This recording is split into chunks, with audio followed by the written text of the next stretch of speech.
स्वराज के संस्थापक प्रशांत किशोर द्वारा लगाए गए संपत्ति संबंधी आरोप पर बिहार सरकार के मंत्री अशोक चौधरी ने पलटवार किया है। चौधरी ने कहा कि आरोप प्रत्यारोप अलग चीजें हैं। उन्होंने पहले भी साफ किया था कि उनकी घोषित संपत्ति के अलावा अगर एक धूर जमीन भी किसी के पास उनके नाम से मिले तो वह उस व्यक्ति की गुलामी करने के लिए तैयार है। चौधरी ने ये भी कहा कि बिना सबूत लगाए गए आरोप सिर्फ राजनीति बयानबाजी है और इसकी कोई सच्चाई नहीं है। इसके मुताबिक ऐसे आरोप चुनावी माहौल को भटकाने के लिए लगाए जाते हैं। इस बयान के बाद माना जा रहा है कि बिहार की राजनीति में नया घमासान देखने को मिल सकता है। चले जानते हैं पूरी रिपोर्ट।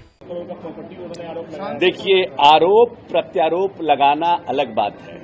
मैंने जहानाबाद में बयान दिया था कि मेरी घोषित संपत्ति का 200 करोड़ और 500 करोड़ नहीं, मेरी घोषित संपत्ति का 1 करोड़ या 1 धुर जमीन भी कोई दिखा देगा तो मैं मानने को तैयार हूं, मैं उसकी गुलामी करने को तैयार हूं। अब कल कोई आए और कहे कि ट्रंप के साथ इनका पार्टनरशिप है, इसका क्या मतलब है? आरोप लगाना है तो आरोप कभी भी राजनीतिक जीवन में किसी के ऊपर आरोप लगा दे। कल आप प्रॉपर्टी खरीदिएगा, आप पत्रकार है तो मेरा प्रॉपर्टी हो जाएगा। हमने जो प्रॉपर्टी घोषित किया है उसका 1 करोड़ या 200 करोड़ तो छोड़ दीजिए, 1 धुर जमीन भी अगर मेरे परिवार के नाम पर कहीं है तो उसका कागज लाके दीजिए।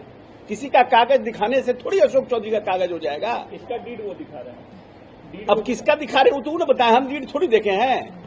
किसका डीड दिखा रहे हैं और जो बात वो बोल रहे हो तो ऑलरेडी मेरे घोषित संपत्ति में है, वो तो आप और सबको देख सकते हैं। 100 करोड़ का वापस नहीं दीजिएगा तो 500 करोड़ का। अब बताइए। चलिए, इस पर बात, आरोप प्रत्यारोप लगाने से किसी की न राजनीतिक हत्या हुई है और न मेरे जैसे अशोक चौधरी की राजनीतिक हत्या होगी। हम पोस्टर, पंपलेट और झंडा बांधकर छात्र जीवन से यहां आए हैं। 4.5 साल कांग्रेस के अध्यक्ष रहे, टिकट बांटे।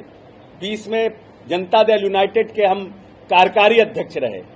किसी के चाहने से मेरी राजनीतिक हत्या नहीं होगी और मैं बहुत मजबूती के साथ बिहार में जो विरोधी हमारे हैं उनके छाती पर चढ़ के राजनीति करूंगा। दलित का बेटा हूं लेकिन किसी से कम बाबा हमको हृदय नहीं दिया है। मानहानि का दावा किया था।